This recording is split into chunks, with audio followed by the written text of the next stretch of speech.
Vote আসে vote যায়, নেতা মন্ত্রীদের তারপর আর দেখা নাই।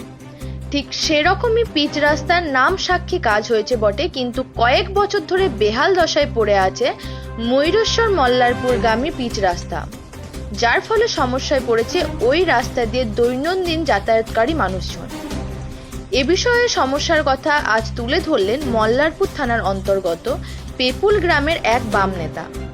শুক্রবার বৈকালে বীরভূমের ময়ূরেশ্বর ১ নম্বর ব্লকের অন্তর্গত পেপুল গ্রাম বাসস্ট্যান্ড থেকে রাস্তার বেহাল দশা নিয়ে মুখ খুললেন ওই এলাকার বাম নেতা অজয় বাগদি।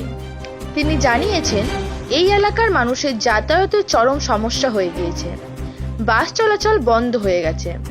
তবে এ বিষয় নিয়ে কোনো সরকারি আধিকারিকের সাথে যোগাযোগ করা সম্ভব হয়নি। তবে এই রাস্তার বেহাল দশা নিয়ে বাম নেতা অজয় বাগদি আর কি জানালেন, চলুন শোনাবো।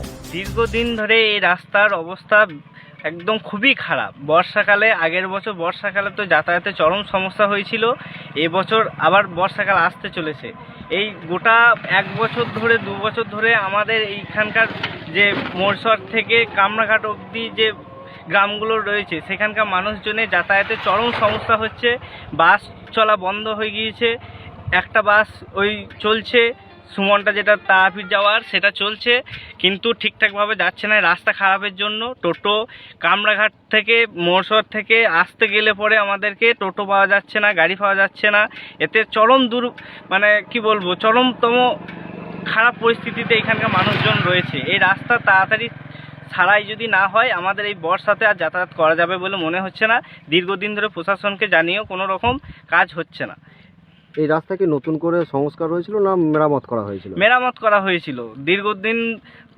একবার কয়েক বছর আগে যখন রাস্তাটা নতুন হলো, তারপর একবার কেবল মেরামত করেছে, তারপরে এই রাস্তার প্রতি কোনো হয়নি। আগের বছর 2-1 জায়গায় কেবল ডাস পাথরগুলো দিয়ে খালটা বুঝিয়ে দিয়েছিল, তারপর আর কোনো কিছু ব্যবস্থা হয়নি।